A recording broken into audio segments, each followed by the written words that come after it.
नमस्कार साथियों, कैसे आप लोग? आशा करते हैं स्वस्थ होंगे, मस्त होंगे, बेहतरीन तरीके से पढ़ाई कर रहे होंगे। तो आज की क्लास में हम लोग पढ़ने वाले हैं क्लास 12 केमिस्ट्री, यानी कि रसायन विज्ञान का चैप्टर जो 1 मिलियन है, उसी के टॉपिक मोल प्रभाज को समझने वाले हैं। मोल प्रभाज इस बार बोर्ड परीक्षा में बहुत महत्वपूर्ण होने वाला है, मतलब कि हर बार ही पूछा जाता है बोर्ड परीक्षा में। तो चलिए देखते हैं मोल प्रभाज होता क्या है। मोल अंश यानी कि मोल प्रभाज, यहाँ पे देखेंगे कि मोल अंश क्या होता है। मोल अंश, इसको हम लोग क्या बोलते हैं? Mole fraction. हिंदी में क्या बोलेंगे इसको? इंग्लिश में मोल फ्रैक्शन। हिंदी में हो जाएगा, इंग्लिश में मोल फ्रैक्शन। और इसी को एक नाम से हम लोग और जानते हैं, क्या? मोल फ्रैक्शन को ही हिंदी मोल अंश बोला जाता है, और क्या बोला जाता है? मोल प्रभाज। यहाँ पे मोल प्रभाज हो जाएगा, इसी को हम लोग क्या बोलते हैं? मोल प्रभाज। अब मोल प्रभाज होता क्या, इसको समझिए ध्यान से। मोल प्रभाज यानी कि मोल अंश, और इसको इंग्लिश में बोलते हैं क्या? Mole fraction. और यहाँ पे इसको एक बात नोट कर लीजिए कि मोल अंश को किससे प्रदर्शित किया जाता है? मोल अंश को हम लोग किससे प्रदर्शित करते हैं? एक्स से। अब यहाँ पे एक बात नोट करने वाली है, तो क्या देखिए, मान लीजिए हम लोग ये नोट पे क्या करें, यहाँ पे विलायक, विलायक को इंग्लिश में क्या कहते हैं? सॉल्वेंट। और दूसरा क्या हो जाएगा हमारे पास? विलेय, इसको हम क्या कहते हैं? सॉल्यूट। अब देखिए, दुनिया में आप लोग जब तक जिंदा रहिए, जब तक आप जिंदा हैं तब तक क्या मोल अंश को ही क्या बोलते हैं? Mole fraction. और मोल फ्रैक्शन को ही क्या बोलते हैं? मोल प्रभाज। यानी कि मोल प्रभाज बोले या मोल अंश, बात एक ही हुई। और इसको मोल अंश को क्या करेंगे हम लोग? मोल अंश को एक्स से प्रदर्शित किया जाता है। मोल अंश को एक्स से प्रदर्शित किया जाता है। और इस मान लीजिए अगर किसी कोई विलेन है तो उसके दो घटक होते हैं विलेन के, पहला विलायक और दूसरा विलेय। विलायक को इंग्लिश में सॉल्वेंट कहते हैं और विलेय को इंग्लिश में सॉल्यूट कहते हैं। मान लीजिए इसको हम ए से प्रदर्शित कर दिए और इसको बी से। आप तक पृथ्वी पे जब तक हैं, जब तक जिंदा रहिए, विलायक को एवं जहां ए दिख जाता समझ लीजिए वो क्या है? विलायक है। और जहां पे बी दिख जाता समझ लीजिए क्या है? वो विलेय है। जैसे अब ये एक्स से ए निकालना है हम लोगों को। एक्स ए क्या हो जाए? अभी अभी हमने बताया क्या? एक्स मतलब मोल अंश, ए मतलब विलायक का। तो ये क्या हो जाएगा? एक्स ए मतलब विलायक का, एक्स ए मतलब विलायक का मोल, विलायक का मोल अंश। अब यहाँ पे क्या हो जाएगा? एक्स बराबर। अब यहाँ पे देखिए, विलायक का मोल अगर जो निकाला जाएगा, यहाँ पे विलायक का मोल अंश निकाला जाए या विलयन, विलयन का या विलेय का मोल अंश निकाला जाए, तो वो क्या हमेशा हो जाएगा? ऊपर हो जाएगा। तो यहाँ पे जो विलायक का मोल अंश, तो यहाँ पे क्या हो जाएगा? पहले विलायक का, विलायक का मोल,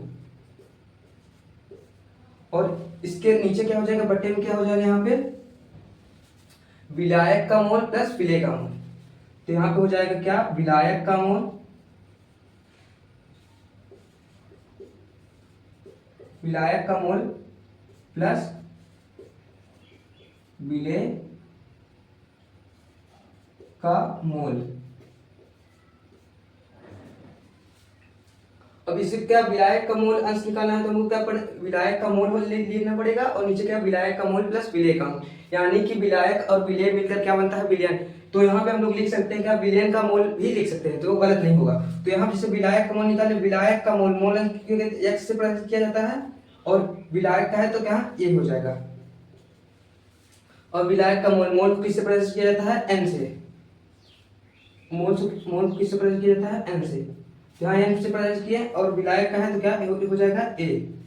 और इसी तरह नीचे विलायक का मोल, मोल को एन से प्रदर्शित करेंगे, विलायक के लिए ए हो जाएगा प्लस, अब यहाँ एन से मोल को प्रदर्शित करते हैं, अब विलेय के लिए क्या हो जाएगा? बी। तो यहाँ पे हमारा ये फॉर्मूला निकल कर आ गया। तो ये विलायक का मोल अंश निकालने के लिए क्या है? फॉर्मूला है। तो हम लोग देखेंगे क्या? अगला हम लोग देखते हैं। अब इसके बाद हम लोग देखेंगे क्या? हम लोग देखेंगे विलेय का मोल अंश कैसे निकाला जाता है। अब चलिए देखते हैं विलेय का मोल अंश कैसे निकाला जाता है। अब विलेय के लिए देखेंगे तो एक्स ए अब निकाले थे विलायक के लिए, अब एक्स बी हो जाएगा। तो एक्स क्या हो जाएगा? मोल अंश, और बी क्या हो जाएगा? सॉल्यूट, मतलब कि विलेय, विलेय का मोल अंश। तो यहाँ पे देखेंगे विलेय का मोल अंश के लिए, तो ये क्या हो जाएगा? विलेय का मोल अंश। इसको हम लोग निकालने के लिए क्या करेंगे?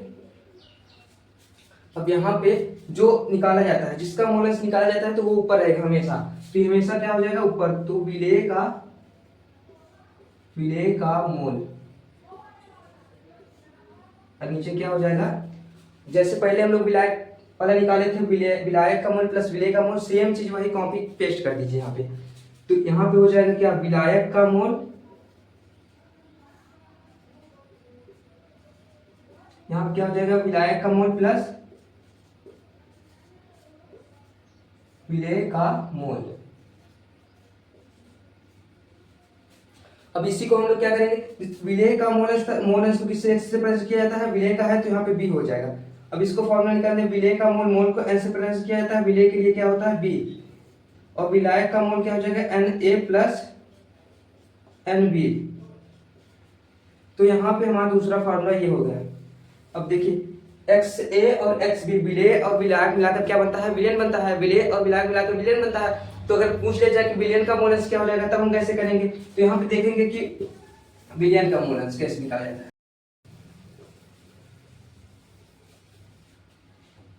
अब हम लोग देखेंगे क्या विलेन का मोलस क्या होता है। तो विलेन के लिए हमारे पास विलेन का मोल अंश, विलेन का मोलस हम लोग निकालेंगे तो क्या हो जाएगा यहाँ पे XA प्लस XB, और हम देखेंगे XA की वैल्यू क्या है, जो XA और XB की वैल्यू आएगी वही यहाँ पे रख देंगे। तो XA की वैल्यू हमारे पास क्या आई थी यहाँ पे Na upon Na plus Nb, यहाँ प्लस हो जाएगा Nb upon Na plus Nb। तो जब हर समान रहता है तो क्या एलसीएम अगर हम लेते हैं किसी भी संख्या का, हर समान रहता है तो क्या हो जाता है, एलसीएम सेम आ जाता है। तो यहाँ पे हम लोग क्या, इसका एलसीएम आ जाएगा Na प्लस Nb, और अगर एलसीएम समान रहता है, हर समान रहता है तो एलसीएम वही आता है। जब एलसीएम आ जाता है इससे अगर इससे गुणा करेंगे तो ऊपर वाला क्या हो जाएगा, सेम उतर जाएगा, Na प्लस Nb। तो यहाँ पे आप लोग देख रहे होंगे कि Na प्लस Nb ऊपर है, Na प्लस Nb नीचे, तो ये काट के हमारे पास क्या हो जाएगा, यहाँ पे हमारे पास एक बचेगा। तो वो यहाँ पे क्या बताया, इसके विलेन का मोलस कितना हो गया, एक हो गया। तो XA प्लस XB यानी कि विलेन के लिए एक ये फार्मूला हो जाएगा, जो विलेन का मोलस कितना आया है, एक आया है। तो XA plus XB equal to 1, तो यही है एक फार्मूला हमारे पास हो जाएगा। और दूसरी बात देखिए, ये बात नोट करिए इसको, हमारे पास तीन फार्मूला निकला है। पहला था XA equal to Na plus Na upon Na plus Nb, ये किसके लिए है, विलायक के लिए, ये विलायक के लिए हो गया। दूसरा हमारे पास क्या है, XB equal to Nb upon Na plus Nb, और तीसरा हमारे पास जो विलेन के लिए फॉर्मूला निकल के आया अभी जस्ट, वो हमारे पास क्या था, XA plus XB equal to 1। ये हमारे पास तीनों फॉर्मूला निकल के आए। ये मोल अंश के लिए बहुत ही इंपॉर्टेंट होने वाला है। तो अगर ये तीनों फॉर्मूला अगर आपको नहीं, देखिए इसमें से एक दो में से जो है, इसमें से केवल एक फॉर्मूला यूज करना पड़ेगा तो हमारा निकल जाएगा। और इसको चेक करने के लिए मतलब कि जैसे कि इसका एक होता है, किसी का निकला 0.99 और किसी का मोल प्रभाव आ गया कि कितना 0.001, तो इसको ऐड करेंगे तो कितना आ जाएगा, 1 आ जाएगा। मतलब कि विलेय का और विलायक का मोलस जो ऐड किया जाए तो कितना आना चाहिए, 1 आना चाहिए, तभी मतलब कि हमारा सही माना जाएगा। लगभग में 0.99 आ गया तब पे भी सही माना जाएगा। तो हम लोग देखेंगे यहाँ पे, अब इसकी परिभाषा को देख लेते क्या होती परिभाषा, मोलस की परिभाषा को देख लेते हैं। तो जैसे कि यहाँ पता है मोल फ्रैक्शन यानी कि मोलस, अब इसकी परिभाषा को देखेंगे तो इसकी परिभाषा क्या था कि किसी एक घटक का मोलस है ना, कि विलेय या विलायक में से किसी एक घटक का मोलस तथा उस विलेय में उपस्थित कुल घटकों के मोलों की संख्या, किसी विलेय में उपस्थित, किसी विलेय में उपस्थित एक घटक के मोलों की संख्या। एक घटक क्या हो सकता है, एक घटक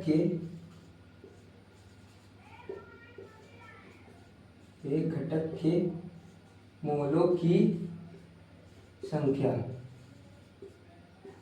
और उसमें क्या, तथा उस विलयन में उपस्थित,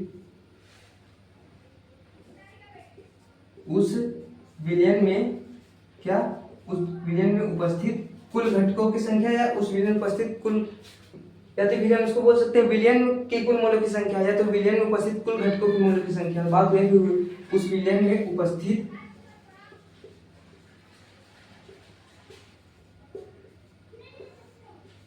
कुल घटकों, यानी कि विलय प्लस विलायक को मिला देंगे तो कुल, विलयन में केवल दो घटक होते हैं, विलय प्लस विलायक, तो वही कुल घटक मतलब विलय प्लस विलायक को मिला देंगे, विलयन चाहे विलयन के मोलों की संख्या बोले चाहे कुल घटकों की मोलों की संख्या।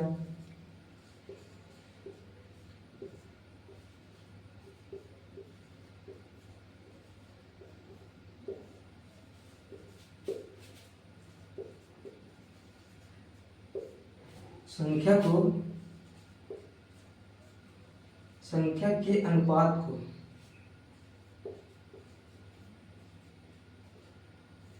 विलयन में उपस्थित कुल घटकों के मोलों की संख्या के अनुपात को विलयन का क्या कहते हैं, विलयन का मोल अंश कहते हैं।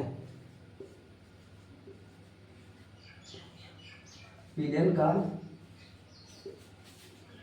मोल अंश कहते हैं। तो हमारे पास क्या, मोल अंश यानी कि मोल प्रभाज की परिभाषा हो गई। मोल प्रभाज, मोल अंश, मोल फ्रैक्शन तीनों एक ही चीज है, बार बार बता रहा हूँ। तो यहाँ पे हमारे पास मोल फ्रैक्शन, तो इसको किससे प्रदर्शित करते हैं, इसे मोल अंश को x से, अभी मैंने बताया फिर भी बता दे रहे हैं, मोल अंश बराबर x, मतलब कि इसको x से प्रदर्शित किया जाता है। अभी तीन फॉर्मूले बताया, तीनों फॉर्मूले याद करना है आप लोगों को, तीनों बहुत इंपॉर्टेंट होने वाले हैं।